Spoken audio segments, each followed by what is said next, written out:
And so take this time and really take advantage of it and meet as many people as you can and do as many interesting things as you can. And I think this class is kind of an example of thinking outside of the box. So I'm really excited to be part of this. What I want to do is I want to I hope this answers what the class's directive is, but I want to try to explain how these, with seemingly discordant images that I have here up on the screen, and maybe now we could kill the lights maybe? I'm not sure. I feel kind of like I'm a little caged here. I like to move around and walk. I'm a professor. That's what we do. We show off, right? So I'm not sure if I'm going to start walking on the desk or how I'm going to do this, but we'll go from there and see if I can get comfortable. But I have an image. The image on the far left is a scene from the River Raisin, which is out. It passes through Manchester, Michigan, which isn't very far from here. And I lived on that river the years that I taught here at Michigan and at the end of my graduate studies. And I would get on a canoe and I'd paddle up that river. The next image is from Piero della Francesco's, one of his math treatises. And the other is of cells about to divide. And this one in the lower corner is from Lascaux, the caves in France. And that's one of my drawings down there. So what I'm going to try to do in the next hour or so is try to give you insight into how these different issues kind of are combined in a way to make my art. So somewhere around 1995, I was finishing my graduate studies here. It didn't show up, huh? Oh, okay, wait. All right. I'm confused. I'm seeing two images on this screen and one there. Okay, there we go. Somewhere around 1995, I'm making images that, for the first time, I begin to realize are more about the dynamic structure of landscape rather than its static sensibility, which would have been in place. I got to get this right. With works like Monet, which you all are familiar with probably. This is a Morning on the Seine image, and this image was very much something I was in touch with and in love with as an undergraduate. And as a graduate student, I began to realize that although I was enamored by Impressionism, I needed to try to understand landscape on my own terms. And what that meant for me as I started to work out in nature and actually had been working out directly in the landscape for many years at that point was that the landscape was something that was dynamic and changing. It wasn't static, as it has been depicted even with Monet, but all before that it had always been frozen, like a two-dimensional static image. And I wanted to try to create something that was much more dynamic. So instead of painting from photographs, which had been my process, I started to work from memory. I would take walks in the woods, I'd take canoe rides down the river, and I'd do this, and I'd go back into the studio, and I'd work on top of paper, which was something that was very immediate. I didn't have to take time stretching it, and I'd do one idea or one memory on top of another on top of another. So there's no real harmony here in this image. There's just this discordant energy. And that was kind of what carried me through the end of graduate school. And these works are from that time period. Right out of graduate school, I started to do some public commissions that were initiated by the University of Michigan here. And at the Media Union, which I guess is 2 buildings back that way, there's an elevator, and I don't know if this still exists or not because this was back in 1995. It's still there? There's 2 elevators that go up and down, and when you're on from the first floor up, it's glass, but as soon as you go into the basement, it was just a cement wall that was painted black. So they commissioned me to run a class around developing two models for these glass spaces. It was only about 1.5 inches between the wall and the glass elevator. So the problem became, what can you do in this space, and how you're never going to see it static. It's going to be moving, which made sense with some of the things I was doing in the studio. So it was exciting to try to figure this out. And you can see here the students are working on installing the piece. We had to meet with like the fire department and figure out what was legal inside this space. And I guess, Jim, you're doing things like this now, right here at the university. So that was kind of an interesting problem. So that kind of kept me busy. because it forced me to think about works with a specific objective, like an idea that the building wanted, that somehow we had to work into its creative output somehow. The interest of the building. And I did several of these. I did one for engineering. It was like nuclear physics or something that's down at the end of Bonnie Steele here. If you walk in the front entrance, that's where that was. And then I did a couple of pieces, one at the School of Social Work and one at the Clinton Library down in Clinton, Michigan. And these pieces, you know, had specific agendas that I tried to fit into my own sensibility as an artist. So that was something I was doing for about 5 years after graduate school that was really interesting, but it was also incredibly time-consuming and difficult. So the studio work was something, my private work, I was kind of working on separately. And around this time, for about a 5-year period, I started to identify the things that were important to me and started to think about them individually rather than trying to figure out how I was going to get them in the work. So I started to think about nature as being something that had always been really important to me. And what that meant for me at that time was I decided to forget about how I was going to paint it and just make sure that I was out in it as much as possible, observing it, understanding it. And in that sense, I decided to strip things away.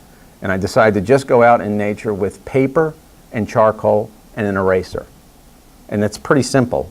And a good piece of paper at that, like a piece of Reeves, a nice, soft, forgiving piece of paper that I could really agitate and get to work. I started to teach myself geometry in the afternoon. So in the mornings, I'd get on the canoe, I'd go out, I'd do some drawings from life, I'd bring them back. They had nothing to do with the afternoon when I was working on geometry, trying to teach myself geometry. I was also started to catalog all my favorite old master paintings. I had a teacher here at the University of Michigan that some of you will appreciate, that in my first year as a graduate student, I started to do some copies after some old master paintings that I just loved. And the teacher walked in and said, "If you're going to do that, I'm done." And I said, "Well, I just traveled about 600 miles, sold my house back east, so I think I'll just forget about doing this master painting stuff until I'm done graduate school." So as soon as I got done graduate school, I started to work on doing the master paintings. So I was kind of doing these paintings that were separate from the other two things, and I started to think about the life sciences in terms of what might be an element or an issue that I could discuss in the work. And I'll talk more about that as we develop, but how that could impact the work somehow. And then also, as an artist, the materials and the process was something that was very important to me. So what I'm going to do, I'm showing you like these different things kind of colliding, but we can't do it all simultaneously. I have to kind of separate it for a second. But this painting, as an undergraduate, I absolutely loved this painting and couldn't understand or didn't know why. I just came upon it in a book and was like, what is going on here? This thing is beautiful. If I can get this cursor to work, maybe. What I realized later was it was the symmetry. You know, if you look at this figure and you look at this figure, they're identical.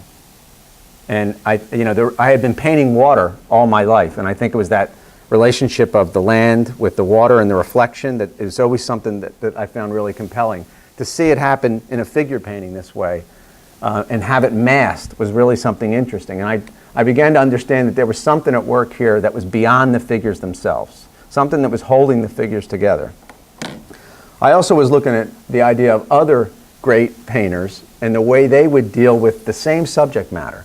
You know, in Northern Europe, Van der Weyden dealt with it that way. In Italy, Piero della Francesco, who really is a minimalist. This is pretty active for a Piero della Francesco. But he goes about the crucifixion or the deposition in a completely different way but they were both commissioned to do a crucifixion. They were both given the same mandate, but they came upon it so in their own creative way. So that kind of was interesting, that you could be maybe bound by this idea of having to do this commission, but you're only as limited as your own imagination. And I think these two show that example very clearly, that they're uniquely their own. I was always interested in Piero della Francesco, who was really the one that retrieved geometry from the ancients and started to develop books on geometry in the vernacular that became important in Italy and then the rest of Europe with the development of perspective and Albertian architecture and the things that happened after with Da Vinci and through Pacioli. So these mathematicians were also artists. They were scientists and artists. And in this painting, there's some interesting things about the painting itself. First of all, it has two vanishing points. One is about here, and one is here. So there's two separate vanishing points, and this whole field is dealt with one vanishing point, and that's why we're kind of looking up at the heads. And then here, we're looking at the Christ figure straight on. This supposedly is Piero del Francesco's self-portrait. And he really wanted to connect himself with the spiritual, and he puts the staff here directly in line with his head, which I think is a pretty, he wants to relate to these two worlds that are so important to the artist. Not just, you know, at this time it might have been Catholicism, but all artists always want to somehow relate to this other world that we can't really grasp, but we're so interested in. The other thing that's interesting here is the foot that's stepping out of the sarcophagus. On that side, we have life in the trees, and on the side that's still caught in the sarcophagus, it's dead. The trees are dead. So in this painting, there's a lot of information, a lot of meaning. It's not just a resurrection. You know, he embeds it with all this other information, things that were important to him about how it was structured and how he could explain information through his terms. There's other paintings like the Flagellation that exists. It's a tiny little painting. It's probably only about this big, that also explore mathematics in a way that's so compelling that artists have you know, tried to come to terms. This is one of the drawing I showed earlier. It's an octagon that he sets out in space. I've always looked at this drawing and tried to figure out what he's doing and what it means. And I'll trace on top of it and try to understand what the activity actually is. And you can see on the ground plane there's some of those shapes. He's trying to understand how you get that shape to lay down flat in space.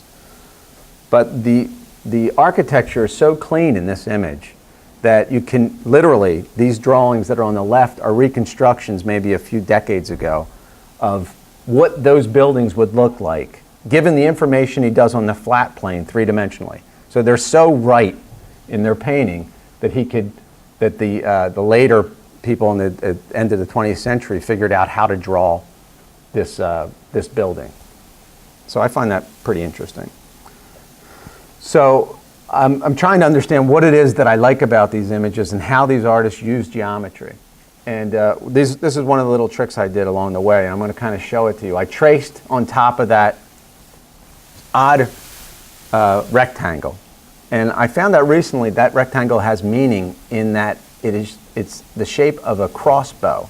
Now you have to take some liberties there, but if you think of how a crossbow is shaped, the guild that hired him was the guild of the crossbow. Did you know that? I didn't know that. I just found that out recently. And in the, if we go back, let me see if I can go back. You can see in the corner here are crossbow shapes. But I'm going to trace on top of this. I want to show you a simple procedure here that I found really interesting. I just, without using a ruler and measurement, but using a straight edge and compass. So all this work you're going to see is done with a straight edge and compass and isn't measured. I just went across these two diagonals to find center. Once I found center, I set it down, and then I took a space with the compass and found the compass swing. I took that swing. I didn't change that swing, all right, that ratio that was on the compass.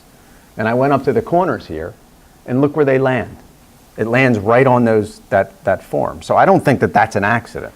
I think that he found this form that way. And you know, they're the kind of things that along the way you're like, there might be something to this whole system of working kind of with one shape and then folding it and bending it and letting it dictate the rest of the image. So here's a tracing over top of that. If you do readings of that time from like Robert Lawler's Sacred Geometry, he talks about this shape as the viscus piscis, and that shape has meaning. The center where those two circles meet has a prominence in their culture of that time. And it talks about the balancing of two states of consciousness, the empirical and the universal. So I think that you know, there's more to these shapes, to those artists, than we give credit to. So around this time, I'm starting to work on these things separately. As I said, I'm working, you know, I'm trying to understand what it is I love about nature. I'm getting on the river and I'm doing drawings, just straightforward drawings with charcoal, really simple. And I'm working in the workbook, teaching myself how to do simple geometry. And I'm looking at the old masters. So this is a page from that book. This book became really important. If you haven't seen it and this stuff interests you at the end of the lecture, this is a book you want to get your hands on. It's inexpensive, and it's reproduced for like $19. So, and it'll take you through like these work problems that are very simple that then become very complex. So what I want to do is show you a little bit about one of the problems in the book that teaches you about sequential growth. And this is a kind of a complicated drawing, but I want to show you how simple it is. So you start by just selecting an arbitrary AB. Okay, so you have a line, you set point A and point B. And then you set C underneath anywhere. And now you start using the compass to arc over AB and connect it from C. And then you connect A to C along that swing, and you get D. So basically what you're doing is you're building a square without using a ruler. You're using a straight edge and a compass, but the proportion really is born out of that compass swing. So it's a constant. And I'm going to take you through a little quicker. But basically what's going to happen is you can construct a square that way, a perfect square. Then you take the diagonal of that square and you have the root 2, which becomes an important number because it's this next iteration of that proportion AB. And it's a direct iteration at root 2. And you can keep building this. I don't want to bore you too much with this, but what I'm trying to show you is there's this exponential growth that's systematic, that's all tied to the first element, that AB decision. And that, like I said, that becomes important. This idea that there's this singularity that then becomes incredibly complex we find in nature. There's a grove of aspens in Utah that's supposedly 80,000 years old that they believe was spawned from one single aspen. And that organism has lived that long and has spawned out, every 40 years it throws out shoots constantly, but these trees might live 30 to 40 years and just go on and on and on. So it starts from this very kind of innocent moment to become something very complex. That became kind of an important and interesting idea to work with. We think of a tree as drawn over there is, like I said, as something static, but the reality, the tree is a seed that's dropped into the earth. It's a very simple little tiny thing, and then it pops up and becomes an incredibly complex thing that we could not have fathomed as that singular simple seed.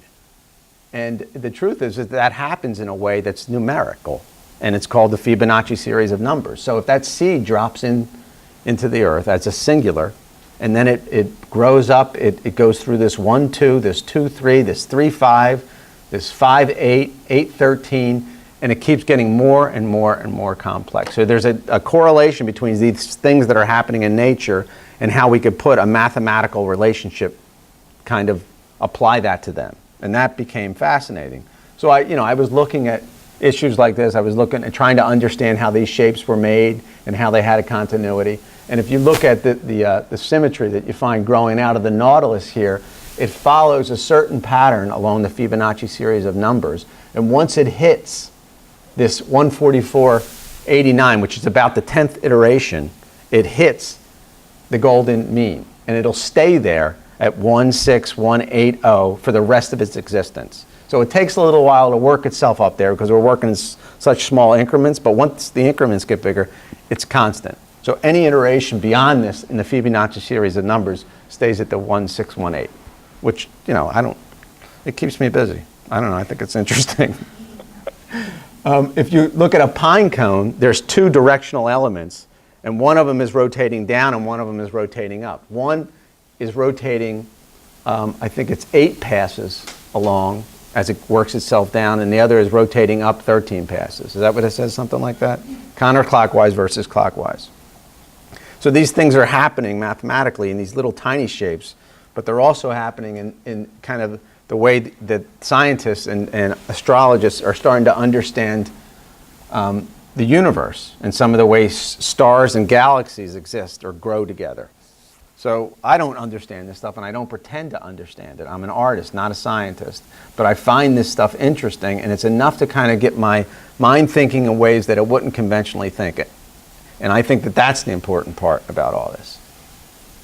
along the way, I saw this image of this altarpiece. And next to the image of the altarpiece was this diagram. And the diagram shows how the altarpiece was organized through this root 2. And this happened about, several years into me teaching myself geometry and starting to understand what this shape meant. And it was one of those moments, those affirming moments where I thought I was on the right path to try to understand how I was going to use this stuff. So I'm starting to get some understanding of what I'm doing, and I'm starting to understand that also that the religious paintings of the past, as much as I love them, they have nothing to do with my time and place. And I have to find a language that's more a part of my era, and something that has meaning or interest.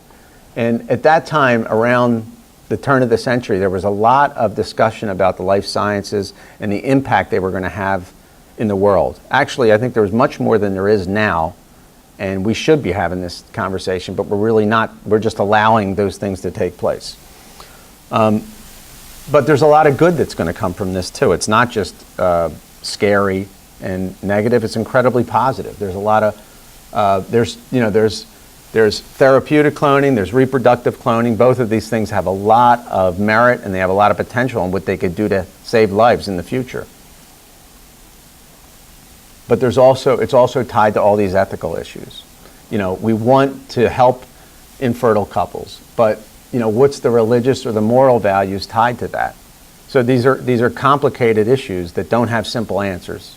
So I decided along the way that this is something that I'm kind of interested in.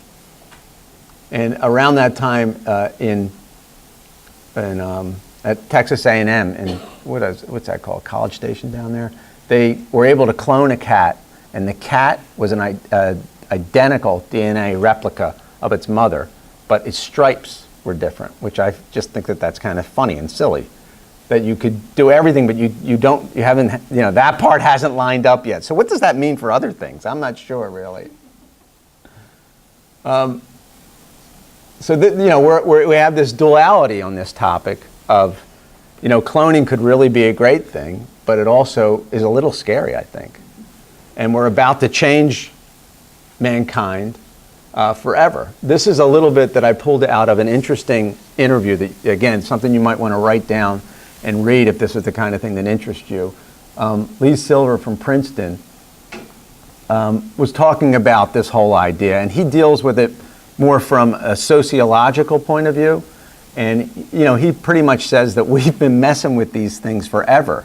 Who are we to say we shouldn't do cloning? Because, do you think that a pig, a pig is a relatively new invention that came about 10,000 years ago. We started to manipulate, wild hogs into domestic animals. The same with cows. So the idea that this is something that's new isn't really true when you think of it in that context. And he also, goes on to say that, money is going to drive this thing. If there's a desire and there's funding, there's going to be cloning. So that it's not if, it's just a matter of when. And, will that change us forever? And he's saying that potentially humans as we know them, maybe as soon as 10 years, but probably within 50 will have changed in a way that is probably irreversible if we continue on the path that we're continuing on. So I'm kind of thinking about these things, and I'm using these ideas to understand how cells grow and manipulate from 2 to 4 to 8. And as I said earlier, all these things were out on the table, and I really didn't have a way of organizing them. I had no notion. But what I did do was I did put myself in this place to think, read, draw, study.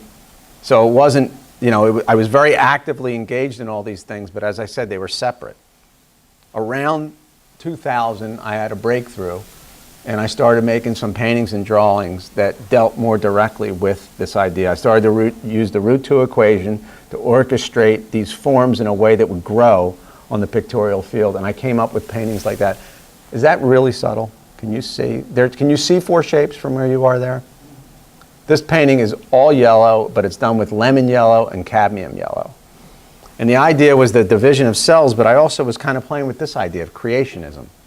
And the idea that these cells are almost touching like they do in the Michelangelo. This painting is in the Life Science Institute here.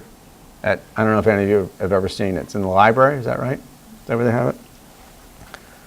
And I did a painting like this, which I titled The Piano Lesson. And it was more about like kind of the tension you have with your children. I have three kids, which I think is another part of why I do what I do, because, you know, I kind of go home, I'm not an artist anymore, I'm a father, I'm a husband, and all that is a reality in my life. It's not something I could hide from. You know, I go home and they're there. Yeah. You know, I recently in China, and, you know, you get into all kinds of crazy discussions with your hosts and whatnot, and the kids came up somehow, and the term, do you know what, from what I understood from the conversation, the word for children in Chinese is burden. And I said, that's pretty good. Right, that gets it pretty square on. These are the two paintings that I think, they like this? Do they hang next to each other over there? Yeah, so that's kind of nice that you guys have these paintings. I've always have liked these paintings. So these drawings, the next drawings I'm going to show you are all born out of the root 2 equation. So that they're systematically developed, as I showed you that drawing, the white drawing on the white paper with the AB. That's how this developed. So I started drawing, I have no idea where it's going to go or where it's going to end. I just used my kind of, my artistic sensibilities at that point, my formal understanding of design, and let the kind of linear elements start to play out. And then I was giving them titles that I thought referred back to what I was thinking about with cloning and genetics, the fact that we might potentially be able to, dance with ourselves someday, maybe not that far from now. I know that the other night there was a Simpsons on where he was doing that. He cloned himself, and then he got the clone to do all these things that he didn't want to do. Did you ever see that one? It was on last night. It was funny as I couldn't believe it. This one, just body parts. So these are charcoal on paper. They're not gigantic. The sizes are up there. But they're, just kind of studies in growth, basically. But not growth in the, overt sense, in this kind of mathematical, systematical building. This piece is called Farmer's Daughter because I thought that maybe 100 years ago on a farm in Iowa, if a father could decide to just have children that could help him, males that were just on the farm, he might not have daughters. So, this is the kind of ideas or things I'm thinking about in the names of creating a piece. But the thing that you could really see in a drawing like this, that it starts out and there's a systematical approach that is going to have an end. And that end is clear, and it's relatively clear from the beginning to the end. There's not this idea that this thing's going to change and end up sideways, or it's going to have 3 eyes or 2 eyes. There's a beginning and an end, and your job as the artist is to make this clearer and clearer. And that's pretty much the way we've been depicting for a long period of time. What I want to show you is the way this painting on the left was developed sequentially.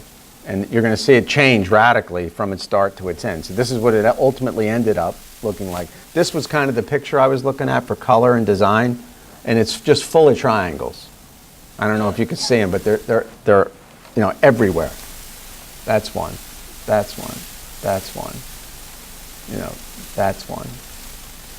Even here, you can see it. There. So it's just one big triangle after another. So I'm kind of this is a big painting, like 70 by 60 or so. It's on the wall. I'm painting right on the wall, drawing right on the wall. And the piece on the left is the one on the right in the next slide, so it keeps flipping that way. And I'm just going to take you through the sequence. So unlike that other drawing that I just showed you of the face, this isn't happening towards a clarity of knowing where I'm going. I have no idea where I'm going. Jim, I think you can relate to this, can't you? All right.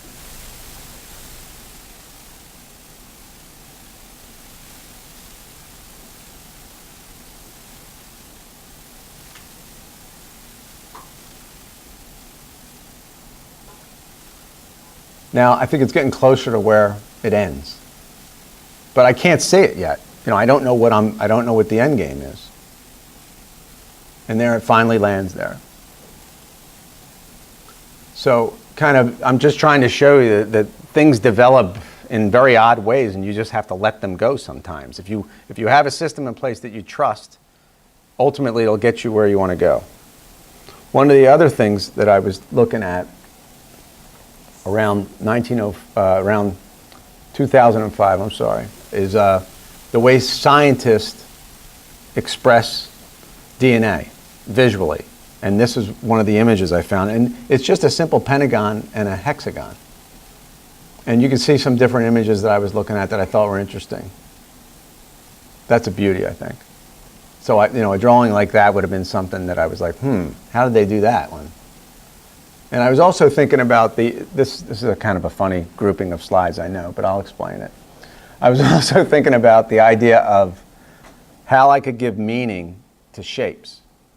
And I thought about what was about to change. And I thought in terms of like the family dynamic or the family nucleus, the way that we understand the family now could potentially be very different in the future. So I thought about the idea of the homestead as being a symbol for a family. At least that's what it was for me. We had a house at the coast in New Jersey that we all met at.